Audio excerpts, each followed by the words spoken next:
It's Shannon. Hello, and welcome to Keeping It Real with Shannon Live. It's Crazy Shannon. them because you don't know how it's going to turn out. It's Shannon. It's Shannon. My kids empowered me to get out. What's going on with this remote learning and in the midst of COVID? Working for different elected officials, learning and understanding how to put the community first.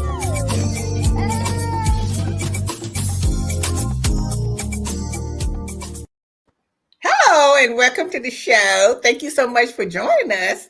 Hello there, Vanessa. How are you? Hello, Lottie. How are you? Well, I'm good tonight because, we always think about our life and, how we create the life we love. And that's what we're going to be talking about tonight with our special guest is creating the life that you want and that you love. So let's bring her on. Yes, our special guest tonight is Miss Georgia Woodbine. She is one of the world's leading authorities in professional and personal development and has helped to motivate and inspire an entire generation. She is widely known as a change agent, author, lifestyle transformation coach, and dynamic and entertaining speaker. Welcome, Miss Georgia Woodbine, to the show. Hey, how Hello, are dear. you? How are you? Thanks for having me. How are you, ladies? We're We're great. doing great. And we're so happy to have you on tonight because we always, particularly us ladies, we always trying to figure out how to create the life that we love, which includes relationship, includes our career, just overall.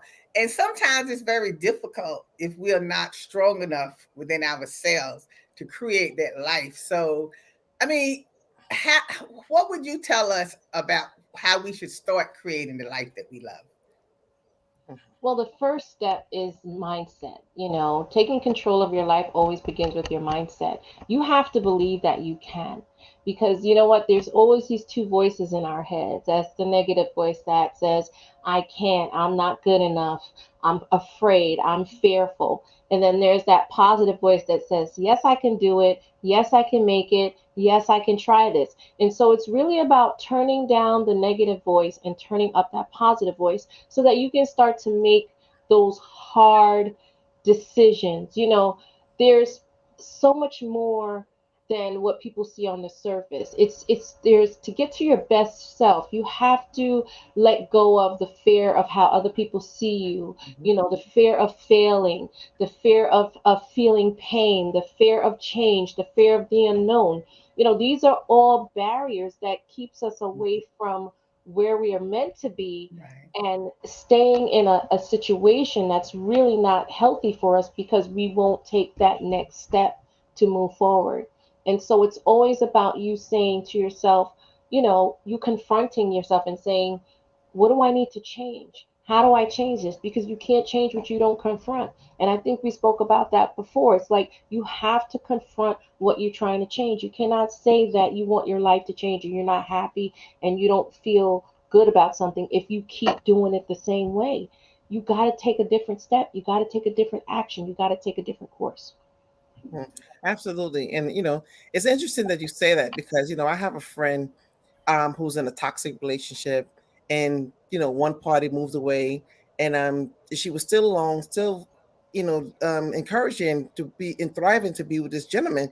And then after a while, some years passed, he called up, come on down, move down. And it's like the same old thing was happening, talking down to her, degrading her, belittling her, just taking advantage of her. And for some reason, she can't see the value of this relationship. Nevertheless, it's not just a relationship, it's a marriage that has been gone many years ago. But I don't understand how she allows him to continue validating who she is. So how do women, nevertheless, if it's men that are in toxic relationship, begin to understand and find their purpose in life? Well, the first step, and I always say, is to self evaluate and get to a place of soul searching. So that could be through prayer, that could be through meditation, that could be through just taking that time out to self reflect. Because I think that sometimes people, they can't see what's going on because they're in it. So they can't see what other people see, and people can see things from the outside that they can't see. So it's really removing themselves from the situation and having that time to self-reflect and to see that what is it that's what's important to me, prioritizing my life, what's important to me, what are things that bring me joy, what are things that make me happy, what are things that bring me peace, and lasering on those emotions and those feelings so that they can start to build on, having that self empowerment to say, I'm strong enough to move forward. I'm strong enough to get out of this situation. I'm strong enough to leave this job. I'm strong enough to leave this relationship. I'm strong enough to move from this, whatever the situation is. And I think a lot of times you have to be out of it to really see how toxic and how unhealthy it really is. And So, when you're, go ahead. so Georgia, do you think? Because sometimes I actually believe this. Do you think sometimes people think they shouldn't be happy? I think that people, when you now think about it like this, when you ask people what will make you happy, a lot of times people don't know. Mhm. They really don't know what would make them happy. When you say, what would make you feel of fulfillment in your life? That's a hard question for people because they really have no clue. So I think that if you don't know what you don't know until you realize you don't know.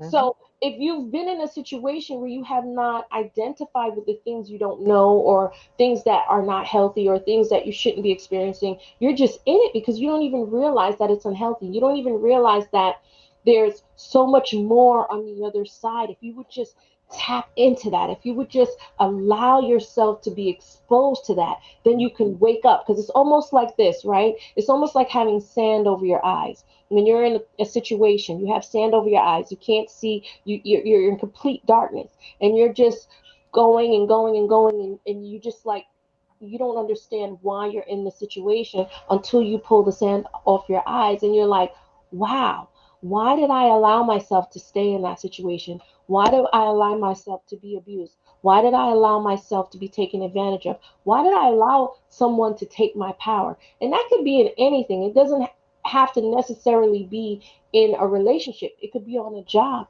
It could be anywhere. But it's Mhm. about you saying to yourself, I know my value. I deserve. Mhm. I deserve to be happy. I deserve to feel joy. I deserve to have peace of mind, and I think that, like we were talking about before, you have to take inventory about your spiritual assets. So, what are your spiritual assets? It's your inner self, the spiritual world that we don't see, right? And then we have the outer self, the physical world that we do see. So, it's really about understanding that your spiritual assets are greater than any material asset or any situation that you think is making you feel complete or But making. Georgia, if you Mhm. going day by day, right? Okay, thank God we all still alive, so we go each day living. And if we see that we are not growing, we see that we are not really, advancing. I mean, shouldn't that tell us something?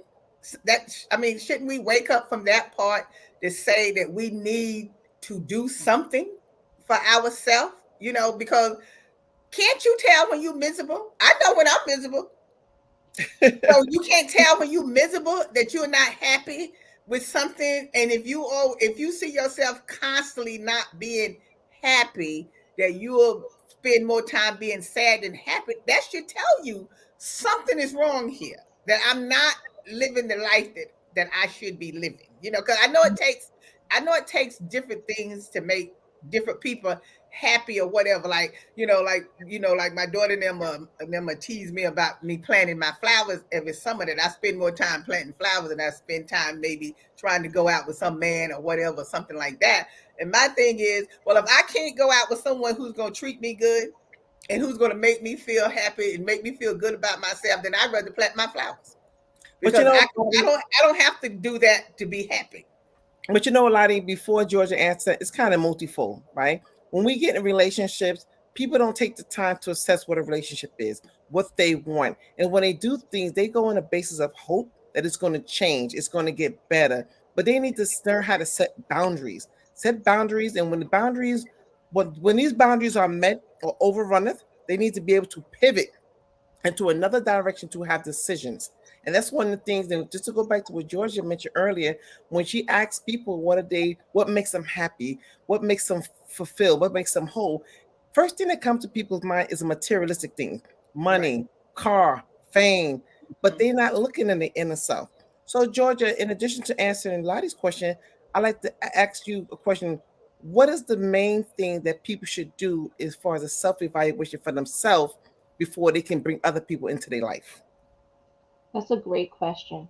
And like you were saying, people have to understand that once they accomplish getting the things that they want, they're going to have a desire for more things. So what does that mean? What is the things that people want most? They want to be loved. They want to be appreciated. They Right. want to be accepted. They want to be respected.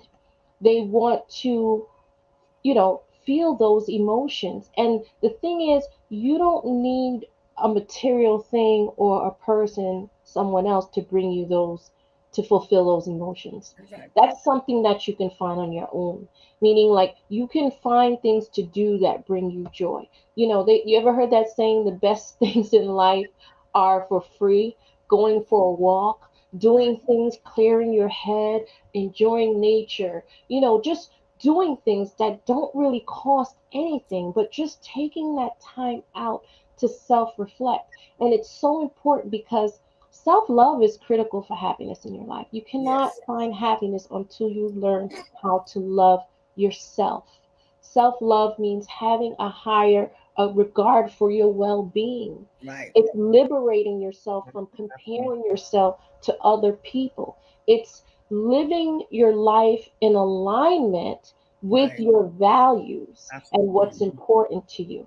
And you, once you learn how to do that, it gets you on the path, like we're talking about, creating the life you love. Because why do people stay in situations? Because fear of pain, fear of losing someone, fear of change, fear of Mhm. the unknown.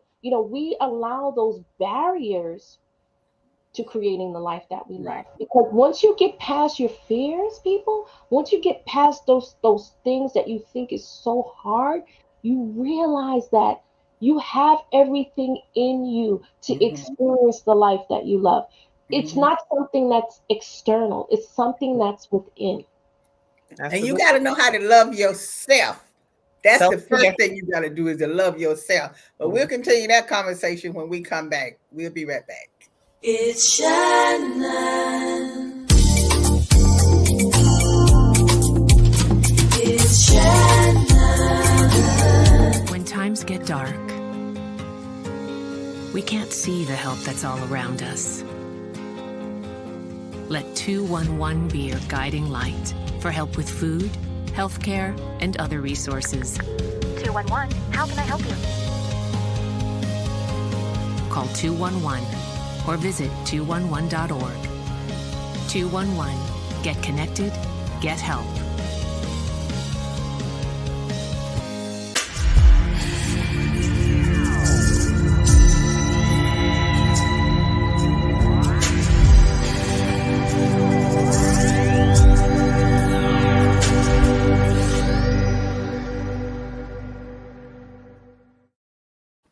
Now, if you're back, we are talking about creating the life we love.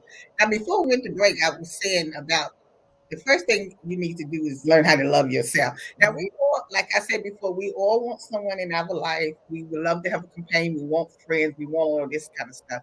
But if you don't love yourself, then how does someone else know how to love you when you don't even care about yourself? So that's why you have to think about all of these things that surround your life that's going to make you happy. Having a man in your life doesn't always make you happy all the time. Sometimes it's worse than you being by yourself. See, when you by yourself, you can still make yourself happy. Because if you don't know how to make yourself happy, then you don't even know when happiness comes to you. You don't even know when it happens. Absolutely. Absolutely. I think one of the things too that people need to focus on today, especially in the climax that we're in, is to focus on self-care. And self-care could just be these things, these simple things. Listen to music. Take 15 minutes out of your day just dedicated to yourself. You know how you make an appointment, you set an appointment for your doctor and hearing it, set an appointment for yourself for your calendar. This is Exactly. just for you. Yeah, Mhm. absolutely. Hmm. Absolutely. I've learned that the only thing that's constant in life is change. Yes. That Yeah. is the thing that's always going to happen, whether you want it to or not. It's going to happen. Look at Mhm. what we've been through with this pandemic. Nobody Yes. expected this to happen. But what happens is you have to learn how to either let things paralyze you or liberate you. It's a choice. You can allow situations to either paralyze you or liberate you because you don't have to stay stuck. That's a choice, it's a decision.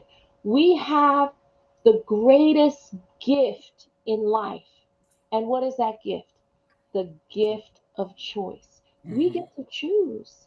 We have the choice. So if you're in a situation, you cannot blame people on the outside and say it's because of this person why I'm unhappy, it's because of this job why I'm unhappy, it's because I'm having health issues, that's why I'm Mhm. unhappy. You have to start taking action to making your situation change.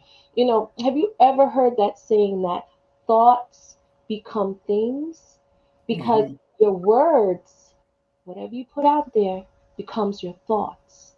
Hmm. Your thoughts become your actions, and your Mhm. actions become your reality. And that's how it works. That's how it works. Think about it like this: when you get up in the morning, you say to yourself, I'm going to go here, I'm going to do this. You're thinking about it first, and Mhm. then you're taking the physical action for it to happen. And if we could only look at our life instead of being in this box and realize that we have that power to manifest what we want based on how we think, and how we think, how we feel, and how we feel, how we manifest. Right. And so So, those steps. so our viewer says, "How do we teach self-love?" Well, you can't ask me because see, my attitude is like I don't give a hoot what people say and what they think. You know what I'm saying? I'm gonna do what makes me happy because what people try to do is make you miserable.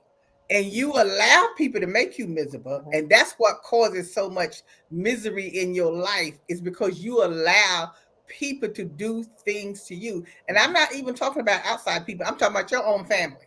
Your Hmm. own family would do a number on you if you let them. So what I'm saying, what I say to the viewer is, like I said, you can't ask me because see, my thing is, I do what's going to make me happy. If you enter on my territory that's going to try to interfere with what I'm doing, then I have to get rid of you. I don't want that negativism in my life. I don't want to be around all that negative. I hang around positive people. If you ain't talking about anything positive, then I don't be bothered with you or whatever. Because that's what keeps you down. And that's what'll keep you miserable if you don't try to stay away from those kind of people and stay around positive people that's going to make you move and grow and do things, because that's the only way you can grow is you got to learn from other people who are doing something positive. Otherwise you'll be acting just like they do. They say bring around positive people, but what you see is what you get. That's how you Absolutely. act. I think that, like you were saying, how do you teach self love? I mean, I think self love is something that you have to experience. I don't think people just get to that place. I think that where we are in life is all based on our experiences, right? So I think that until you go through an experience that really pushes your back up against the wall and you are forced to make a decision and you're forced to make a change and you're forced to deal with that pain, that's when self evolution begins. Because once you're going through a situation where you have no control, because what happens when we lose control? We have to self reflect, we have to go within. So I think that the self love piece is something that people have to get to that place. Everybody's not there at the same time. You know what I mean? Everybody gets there at different stages in their life based on where they are in their life. And I have learned, even as a life coach, as I coach people, I meet people where they are because everybody doesn't think the same. Everybody doesn't have the same experiences. Everybody doesn't have the same perspective. Everybody doesn't have the same knowledge. So it's about meeting people where they are and saying, where are you now? How can you start to get on that path to self-evolution where you are now. And I would say the first step is to start with a little thing like, for me is prayer. It's meditation, like Vanessa was saying, taking that 5 minutes out the day just to self-reflect. Use an aid. You can use like soundscapes, you can use jazz music, you can use classical music. Take 5 minutes out just self-reflect and do nothing. Put your phone down. Stop looking at your emails. Stop looking at social media. Take that 5 minutes to just self-reflect, because I can tell you, when I started meditating, and that was about 17 years ago, it changed my life. It changed my life. I was in unhealthy relationships. I was in a job that I hated. I was a single mom. I struggled with debt. I lost my home. I lost my car. I mean, the list goes on. So I know what it's like to feel when you have no control in your life and things are happening and you can't catch up. And you're just like, it's like a spiraling, and you're like, Right. you don't have no control. So I get that. I totally get it. But Yeah, but when those things happen, Georgia, that's to me, everything happens for a reason. absolutely. When it happens to us, it's not just by coincidence. It happens to us for a reason. Because usually, like you said, when something like that happens in our life, it made me stronger. It makes you stronger, and it makes you think now more carefully what you're going to do going forward. Like you said, you meet people where they are. Then once you meet them where they are, the ideal is, if you meet me where I am, I want to be able to start growing stronger, where I can be a strong person when something happens. So if tragic happens to me, I don't fall apart. I'm strong enough to go on, because that's what we have to do, because life don't stop because when something happens. We have to be stronger than what we are. That's how I feel, that we need to get stronger than what we are. And that way we don't fall apart so much as we do when something really happens. I know everybody say, oh, well, you might be like that. I'm not like that or whatever. But I'm just saying, I think you just have to build yourself to that point that I can be because let me tell you, you can be stronger than what you think you are. Oh, yeah. You let something happen that it's gonna be life or death, you're gonna figure it out. Oh, yeah. You're gonna figure it out. It's just like when people say, when they really depend on somebody and that person die, and they'll say, oh, I don't know what's gonna happen to them when that person dies. Oh, no, because they're gonna go on and do what they have to do. Yes, you are hurting, but you're strong. Why does it always have to be with a life crisis or some kind of traumatic event, right? I mean, there's an old saying, we all play the fool sometime. And I think one of the problems is sometimes when people get in these situations, they're so complacent, it's so indebted in the space, in other people's space, they don't know how to get out. Because when you come to a relationship and you surround yourself with everything that they're doing for you, and you need them to validate who you are, and the time in relationship is no longer there, how do you now move on? How do you move forward? How do you grow? Well, Georgia, we're gonna keep this conversation going. Somebody called me at the wrong time.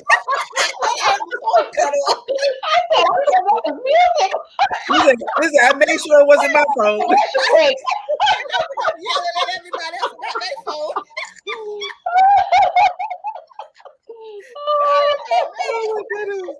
Listen, somebody call in for a direct comment. They don't want somebody to say. I'm calling the source. No, but the thing about it is, like I was saying, is that I think we just have to learn to be strong, because even like when the pandemic was taking place and everything, and some of the people, like I knew what was going on and stuff like that, and I said, look, we survived in the past. What happened in the older days when things would happen to the older people? They survived. We're gonna survive. It's what you do to make yourself survive. It's even like when people was losing their jobs and stuff like that, it gave them opportunity to find something else to do. Like the lady said, she started baking cakes, and then she just started taking them to places and sell them. And the next thing she knows, she was selling out. So now she started her own business baking cakes. Oh, a lot of entrepreneurs came out this pandemic. Exactly. Right. It did. And I think a lot of people, with the new normal, when they started looking at their lives, right, they realized that they weren't prioritizing their life based on the things that were important to them. So what happened? People started spending more time with their families. People started sitting down together, having dinner. People started going for walks with their children. And so I think that it was definitely a moment for people to self-reflect and say, wait a minute, I don't like the old normal. Right. The new normal is forcing me to look at things that I need to change, things that I need to do better, things that I need to view as important, like your family, your friends, those that are close to you. People were checking on each other. I think that everything happens for a reason. And like you said, this is not the first pandemic that we've experienced. Exactly. And I mean, it's in our lifetime, but it's not the first one. And so I think that, people just definitely had to start forcing themselves. And like you were saying about being stretched like a rubber band, you don't know how strong you are until you go through a situation like this where you're isolated for months and months and months at a time. You can't go to the restaurant. You can't go here. You can't go there. When you are forced in a situation, you learn those survival skills. That is how we are built as human beings, to survive. And so whether people want to believe it or not, we all have it. We all have it. It's not some of us have it and some, we're all human. Okay.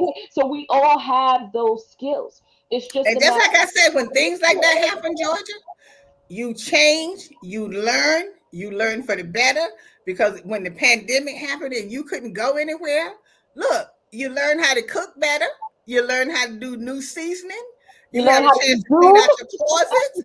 I mean, you had time to do a whole lot of stuff. So when people was telling me, "Oh, I'm so bored staying in the house," why are you bored? Haven't you cleaned out your closets and stuff?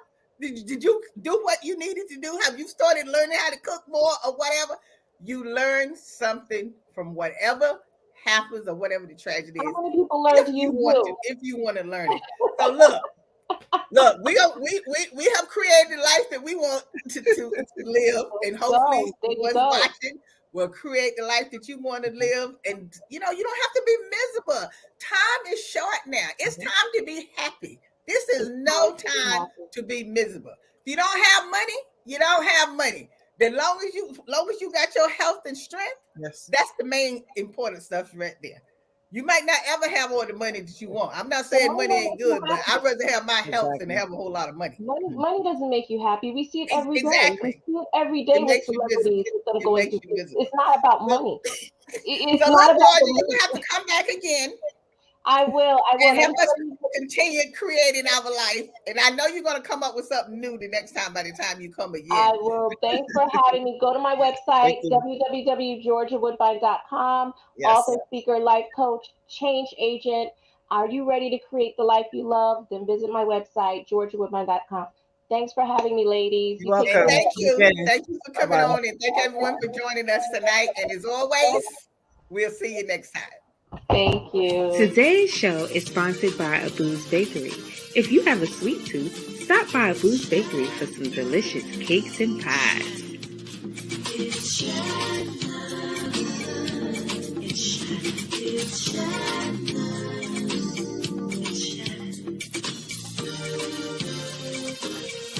It's Shannon.